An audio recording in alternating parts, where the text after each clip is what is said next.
সান্ডা ট্রেন চলে যাওয়ার পর আমি রিয়েলাইজ করতে পারলাম আমি নিজে একটা সান্ডা। আর তাই তো আয়নার সামনে দাঁড়িয়ে দেখতেছিলাম। আয়না দেখতে দেখতে আমি সোজা চলে গিয়েছিলাম জয়নুল আবেদিন পার্কে। আর জয়নুল আবেদিন পার্কে যাওয়ার রিজন হচ্ছে এই ফুলটা চুরি করা, কেননা আমি একটা চোর। সত্যি কথা বলে ফেললাম।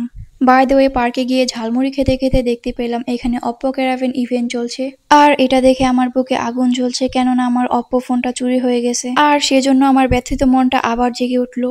আর এই ব্যথিত মন নিয়ে আমি কোথায় যাব ভাবতে ভাবতে মনে হলো পিৎজা বার্গ ওপেন হয়েছে। তাই ব্যথিত মনকে শান্ত করার জন্য সোজা চলে গেলাম পিৎজা বার্গে। এই মটকা ফুড হাব দেখে তো আমার ব্যথিত মন আবার একটু একটু জেগে উঠছিল, কেননা এখানের পা ভিজিয়ে রাখার জায়গাটা আমাকে অনেক টানতেছিল। তারপর ওল্ড টাউনকে দেখে আমার ব্যথিত মন আবার নিভে গেল। আরে কি বলতেছে এইসব, ওল্ড টাউনকে দেখে মন নিভে যাওয়ার কি আছে। বাই দ্য ওয়ে, আমি আমার ক্যারেক্টারে ফিরে আসি। ক্যারেক্টারে ফিরে আসতে আসতে কখন পিৎজা বার্গে চলে গেলাম নিজেও বুঝতে পারলাম না। এখানে আসার পর ভাবছিলাম আমার ভরাক্রান্ত মনটা আবার নিভে যাবে, কিন্তু না, এখানে আসার পর তো আমি বিয়েবাড়ির কথা মনে পড়ে গেছে। বিয়েবাড়িতে যেমন অনেকক্ষণ দাঁড়ানোর পর জায়গা পাওয়া যায়, ঠিক তেমনটাই লাগতেছিল আমার কাছে, কেননা এখানে আমি 5 মিনিট দাঁড়ানোর পর জায়গা পাইছি। আর অন্যরা দেখলাম 20 মিনিট দাঁড়িয়ে আছে, কিভাবে আল্লাহই জানে। কিন্তু আমার দুঃখ ভরা মনটাকে কেউ বুঝলো না। আমি কি তোমাদের সাথে ফান করতেছি নাকি? হ্যাঁ, উপস, ইমোশনাল হয়ে গেছিলাম। কিন্তু আমার ইমোশনাল হওয়াটা বেশিক্ষণ টিকতে পারলো না এই ক্লিপটা দেখে, কেননা এখানে আমি ছিলাম রঙিন আর বাকিগুলো ছিল সাদা কালো। দ্যাটস ওয়াই আমি ক্যাবলার মতো হাসতেছিলাম। আর এটা ছিল পিৎজা বার্গের আগের ক্লিপ। জীবনের সুখ যে বেশি দিন থাকে না সেটা দেখার জন্য এই ভিডিওটাই যথেষ্ট। কেননা পিৎজা বার্গে গিয়ে হ্যাপি হওয়ার পরও আমি আবার অপ্পো ক্যারাভেন ইভেন্টটা এখানে আবার নিয়ে এসেছি। দুঃখ ভরাক্রান্ত মন শেষ হতে না হতেই আমার ভিডিও ক্লিপ শেষ হয়ে গেল। তারপর পিৎজা বার্গের এই ওরিও অরচেসটা খাওয়ার পর আমার দিল গার্ডেন গার্ডেন হয়ে গেল। ভাই, এত মজা কেমনে হয়? ভাবছিলাম এটা খাওয়ার পর আমার মনের দুঃখগুলো নিমিশেই শেষ হয়ে যাবে, কিন্তু না, এটা লাস্ট চুমুকি ছিল দুশ্মন। লাস্ট চুমুক দেওয়ার পর আমার মনটা আবারও ভেঙে গেল। এই ভাঙা মন নিয়ে অভাঙা আয়নার কাছে আসতেই আমার মনটা আবারও খুশি হয়ে গেল। এই খুশি নিয়ে একদিন থাকার পর আমি সোজা চলে গিয়েছিলাম বাংলাদেশ এগ্রিকালচার ইউনিভার্সিটিতে। কি রে ভাই, রিয়েল নাম বললে কেউ চিনে না কেন? এমনকি রিক্সাওয়ালা মামারাও চিনে না, ভার্সিটি বলে তো ঠিকই চিনে। এই ঘটনার পর আমি রিয়েলাইজ করতে পারলাম তোমার নিজস্বতা বলতে কিছুই নেই। মানুষ তোমাকে যা বলে ডাকবে সেটাতেই তুমি চলবে, আর এটাই বাস্তব। বাস্তব কথা বলতে বলতে এখান থেকে বাসায় যাওয়ার পর আবার শাড়ি পরে বের হয়ে গেলাম শশী লজের উদ্দেশ্যে। নীল শাড়ি পরে নীলা সেজে বের হওয়ার পর আকাশ তো আমার সাথে পুরো কালো কালো হয়ে গেল, কেননা আকাশ পুরো কালো হয়ে গেছিল।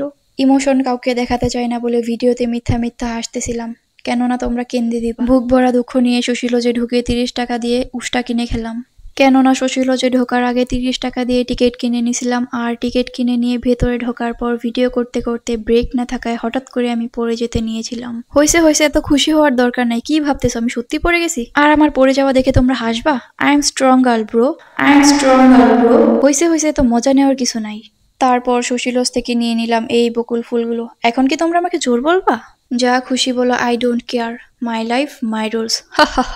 মেয়েদের মুড কিভাবে সুইং হয় সেটা তোমরা এই ভিডিও ক্লিপ দেখলেই বুঝতে পারবা। বাই দ্য ওয়ে, আমার কথাগুলো কি রোবটের মতো লাগতেছে নাকি? সবাই কি করে জানি না, এখানে আমি ক্যামেরা দেখার পর হি হি করে হেসে দিয়েছি, কেননা ভিডিওতে আমাকে ভালো লাগতে হবে, আর যেই ভিডিওতে আমাকে ভালো লাগবে না সেই ভিডিও আমি করবই না। মুড সুইং শেষ হওয়ার একদিন পর আমি চলে গিয়েছিলাম জয়নুল আবেদিন পার্কে, কারণ ঈদ এসে পড়েছে। আর ঈদ মানেই তো মেহেদি, মেহেদি মানেই অর্গানিক মেহেদি।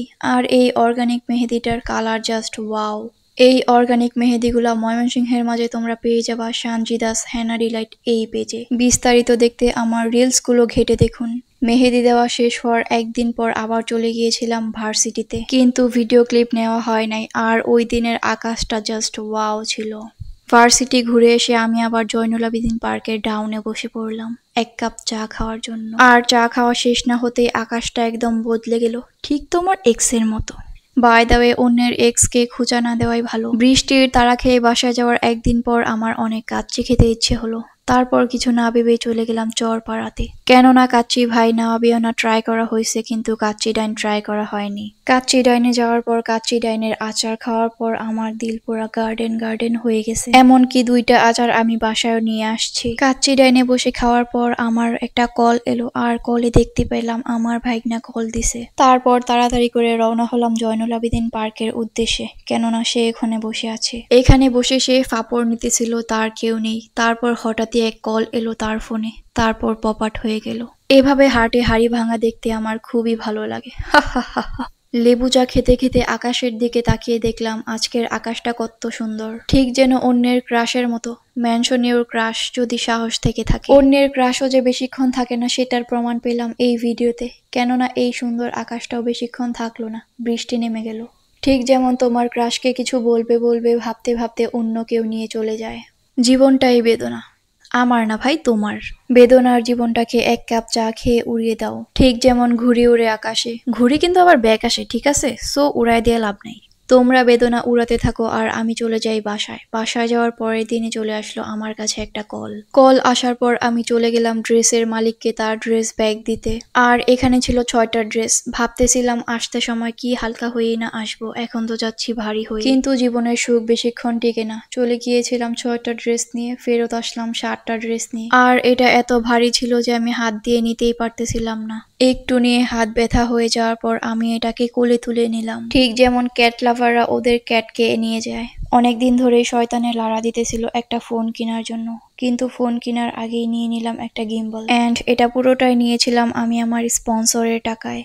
তারপর এটা নিয়ে সোজা চলে গিয়েছিলাম বিজিবি পার্কে। বিজিবি পার্কে গিয়ে দেখতে পেলাম র্যাবের সামনে এই কাপড়রা কি সুন্দর বসে আছে, যেন তাদের ছোট ভাই।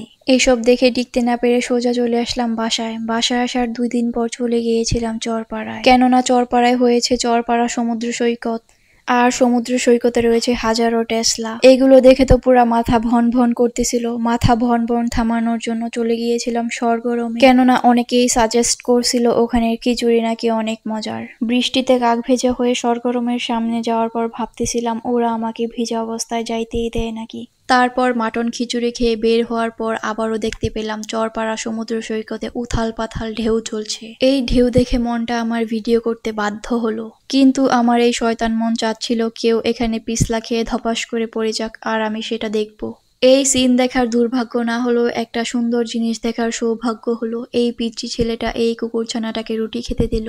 দেখে ভাবলাম মানবতা আজও বেঁচে আছে। মানবতার ভিডিওটা করতে না পেরে আমার মনটা আবারও ভরাক্রান্ত হয়ে গেল। আর এই ভরাক্রান্ত মন নিয়ে আমি আমার এই ভিডিওটা শেষ করলাম। টাটা।